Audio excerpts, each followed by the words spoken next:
How y'all doing? It's Paul, formerly known as Looney, and today I'm gonna talk about prison hustles. Which, if you ever end up having to go to the joint, it's good to get a hustle. Especially if you ain't got people on the outside, you ain't gonna have no choice. You do not want to be borrowing. When you first get a joint, do not fucking borrow. So many young dumb kids go in there and make that mistake because they ain't got nobody telling them otherwise. Uh, But yeah, you get in debt to the wrong motherfuckers and shit, man. You gonna get your fucking head cracked, or you gonna get extorted for everything you got in that motherfucker. Uh, and hustles are a dime a dozen, shit. For all the motherfuckers getting in debt, um, what I would do a lot of times is they would owe these guys. These motherfuckers were too stupid to figure out how to get their money out of these motherfuckers. I would buy the debt off these fucking cats for like, half price of what the person owed them, but they'd end up owing me that same amount, or I'd end up taxing them even more. And then what I'd end up doing, I wouldn't buy everybody's debt, but I'd buy motherfuckers who I knew I could utilize that shit some way. Like if they worked in the kitchen and shit, uh, man, I can always sell food. I can always use sugar and yeast and shit like that if they had access to that. Well, which obviously in the kitchen, 9 times out of 10, you do. Sometimes they keep that shit locked up, but we always end up finding a way. But yeah, there's that. There's getting extra food I want. There was shit. I would get shit from these motherfuckers, make sandwiches, sell the sandwiches out on the yard. There wasn't nothing I didn't touch, man. I'd be on the card table sometimes. There's something else you want to watch out for, though, because if you like gambling, ain't no issue with it. You're gonna find a table. The issue is don't be a fucking idiot. Get to a joint and sit down without knowing who the fuck you're sitting with, because a lot of times you'll have homeboys. It doesn't matter if it's a mixed fucking table. You know what I'm saying? Fucking a native, a fucking Asian, a white boy. A lot of times motherfuckers will still be working together. That's even to throw a motherfucker off more. You know what I mean? Uh, but so yeah, sit back. I recommend that anytime you go to a joint anyway. Sit back anywhere you go in life. Sit back, pay attention to your fucking environment, figure out what's what before you jump in anything. You know what I'm saying? Especially in the fucking joint. Um, but yeah, I'd hit the tables and shit from time to time. But yeah, I always sat back, figured out who was who every time I got to a new camp. And I'd figure out who was playing with motherfuckers and who wasn't, whose game was mud, who wasn't, who motherfucker, what cats I could sort of send off and play against the other table without motherfucker realizing I did it, where I reap the rewards, where everybody's pissed at everybody. So they're making sure I win over these motherfuckers because, they feel like they fucked off their game and so on and so forth. It's all strategy, man. Shit. I mean, you can buy and sell shit. Say a motherfucker got to fucking fan. Well, and the prices are changing. Shit, I've been out here 5 years now.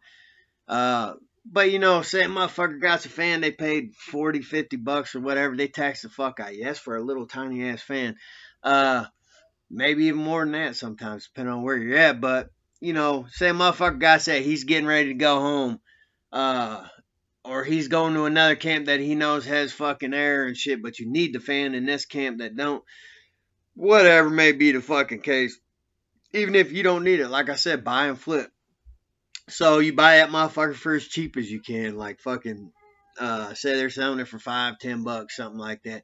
Which a lot of times shit on the yard is gonna be a lot cheaper. Because the camp I was at, they like drilled your fucking numbers into every fucking thing. They had guns and shit they did it with. Uh so if you was really good at taking numbers off and, making a gun and fucking, putting new numbers on and all that shit, that's a hustle too. Uh so motherfucker buy something for cheap, bring it to me. I charge them, fucking whatever, a couple dollars or something to do that shit for them. Or I'd buy shit cheap off a motherfucker that I knew I could make $5, $6 off. Plus, I'm making money for putting the fucking number on for the motherfucker, or whatever. So I'm the guy who I'm selling it to. Um, shit, you got man, I did that. Fuck, I touched every fucking thing in that motherfucker for the most part, except for fucking fags. uh, and that's a hustle in there too. But that was one I didn't want no goddamn part of. I'll tell you that right now. But shit, lottery. They had the Iowa pick 3, man, and I'd put like a jar of coffee on all 3 numbers. It's 0 through 9. So what you do in the early days, they'd all pull cards, and they get a deck of cards, and they get an ace for 1, and a fucking 10 or a face card or whatever for fucking 0. So you'd have fucking 0 through 9, and you'd end up you'd pull a card, whatever card you pulled, and you'd pay, let's say, it just depended on what you had on it, but you pay $1 or $2, to win 5, 10, 15, $20.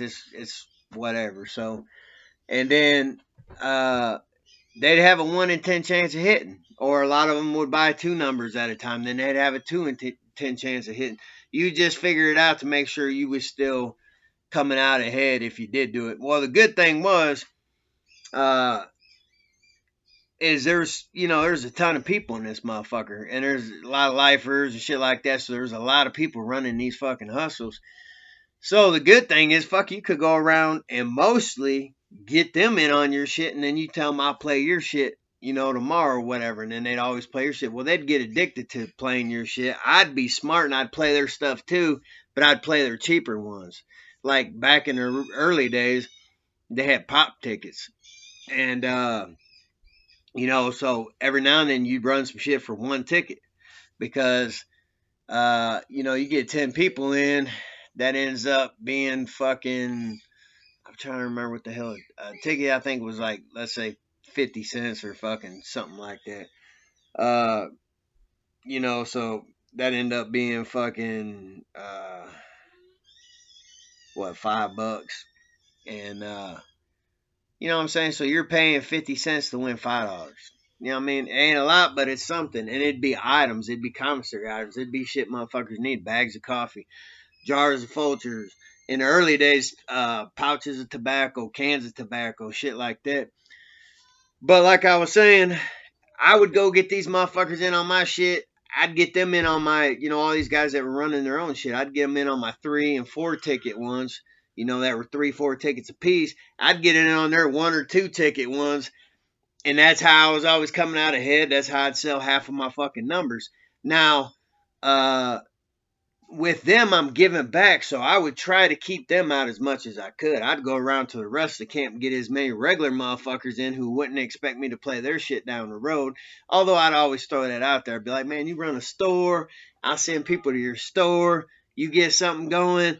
I'll buy your shit, or I'll get my guys to buy your shit. You come play my shit now. You know what I mean? I had that. I sort of miss that shit. That's the shit kept me out on the fucking yard, though. When I wasn't fucking hustling, I'd get bored and I'd get into it and I'd get in fights, man, and go the hole, and I don't know. It all was what it was, man. I got shit out of the hole too. So, but yeah, I ran them. That was probably one of my favorite hustles and one of the ones I ran the longest. Like I said, I pushed tobacco to the hole in damn near every camp I've ever been in. Sometimes through the mail, sometimes through orderly, sometimes through punching holes in the wall, sometimes through trying to, have motherfuckers who work the yard dig holes around the fucking wreck cages and shit, and I'd throw shit, and it just depended on where he was and how shit moved. Man, let me see. Oh, shit. The main thing is when it comes to, all right, running parlay. Motherfuckers would book football, book baseball, basketball, every fucking sport you could think of in there. And you had the guys who ran the tickets, and they'd get them printed off in the shop. They'd look professional. This team minus, da-da-da-da. They'd have all the spreads and shit on there. And, the guys with the tickets, and sometimes there'd be 2 or 3 of them together, but they'd be, and then there'd always competition. For every one motherfucker got a ticket, there's somebody else trying to make the pie sweeter, so they gotta fucking they gotta compete with each other in their prices and their spreads and shit like that. So that's how you got the better bets if you was a gambler. Me, I was a bookie. I was the motherfucker who would go around and book the bets for them, and I'd get anywhere from 10% to 20% off the fucking top. No matter what, if they got hit or not real big that motherfucking weekend, I still get my money off the top. So that was a sweet little fucking hustle. Uh, Man, there's so many hustles in there. Like I said, working the chow, worked in the chow hall myself. I got a lot of funny stories about chow hall shit down the road. But, you know, obviously selling stone fucking food and all that fucking shit. But, you know, most of them fucking camps anymore, they'll charge you for theft and not actually fucking um, hit your books and charge you like a ridiculous amount of money for the fucking food you stole too. They catch you nowadays with on a lot of shit, but yeah, motherfuckers move dope and shit, which was one that and the fucking like booking shit was probably two of the hottest fucking hustles. Uh, so I didn't touch them. I booked quite a bit, but I didn't touch the dope and all that shit all that often. I did, but what I would do, cause I smoke bud, I don't fuck with none of the other shit, but I'd make money off of whatever. So shit, what I would do, especially when I was in Fort Madison, you know, it's a smaller fucking joint, but there was plenty of shit coming in there. It was a max joint, and I mean, there was shit coming in every fucking way you could think of. And so I would sit back, though, and I would watch the main motherfuckers who was getting shit. And what I would do is I sat back and I realized there was a pattern. Every fucking one of them, they would get their stuff. And this was after they took tobacco out, especially. I was really killing them because them, you know, they're bringing in tobacco and they're bringing in bud. They're bringing in just one more thing to sell. And tobacco wasn't as big a deal yet because there's still legal ways to get it in there, like through the fucking natives and the sweat lodges and shit like that. Uh, in which they were slowly trying to cut that down and only giving them certain kind of shit. And it was what it was. But anyway, these motherfuckers, what I noticed, there's a pattern. They get their shit in. They'd hook up all their homeboys off the top. They'd smoke and fucking do all their little shit off the fucking top. Then they'd sell shit. Well, usually you're only re-upping like once a month, if that. You know what I'm saying? Because you can't risk any one of these ways they was coming in very often without burning up a fucking spot. So, you know, all this shit would go down, and within 2 weeks, they'd be broke. And so what they do is they go around to motherfuckers like me who hustle and who they know, you know, got shit off of them or bought shit or whatever. And what they would do is they would come motherfuckers like me. They'd be like, look, you got anything left? I'll give you fucking double right now. I got so much store up there and da-da-da. I'd be like, look, dude, I'm full of fucking store too. I'd keep shit put up. I'd keep bud. I'd keep tobacco put up just for this shit. And I ain't smoked tobacco in years, but I keep this shit put up.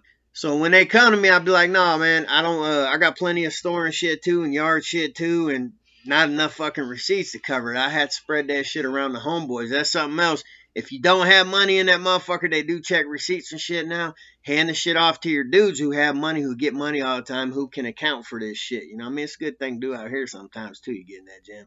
But any motherfucking way. So yeah, I'd be like, look, here, just when you get up, when you come up again, you know, throw me extra of what I threw you, man. Double me up or something, you know what I mean? And motherfuckers be, oh, no problem, because they got shit now, and that's all they give a fuck about. And they're going to keep coming back to me and come back to me all the way until that day. They're going to send their dudes at me. Any motherfucker who knows, you know, who fucks with them has habits and know I got the shit. And now I can charge whatever the fuck I want. So if I'm not getting double back on the fucking bud and all that shit, then at the very fucking least, man, I'm getting almost 2-3 times fucking yard price. You know what I'm saying? So I was killing. And, you know, after a while, nothing's coming out of fucking pocket. You know what I mean? So, yeah, I mean, that's just a small little piece of hustling one-on-one. And I could probably, if I sat here long enough, think about 20 other motherfucking hustles. Shit, tattooing, fucking making the guns, making the ink, selling that shit. Man, where there's a will, there's a motherfucking way. And I hustled good in that motherfucker. So, anyway, that was my little segment on hustling. And hopefully y'all enjoyed it. Hit the like button. Uh, Shit, you got any extra motherfucking pennies in that pocket, hit that donation button. Like I've said before, and it's probably going to be going on for next year. I just had surgery. Probably going to have another surgery once that shit all heals up. Got kids. It is what it is. A little down on my luck. Whatever helps. You know what I mean? But in the meantime, y'all stay up, stay motivated. Try to fucking stay free. But if you got to go in, shit, I'll give you plenty of shit. You know what I mean? I know there's other sites out there telling you that 9 times out of 10, my shit's just going to be crazy stories. But shit, I'll throw some knowledge and wisdom out there on that tip too. Um, but yeah, man, stay humble, stay free. Till next time, motherfucker.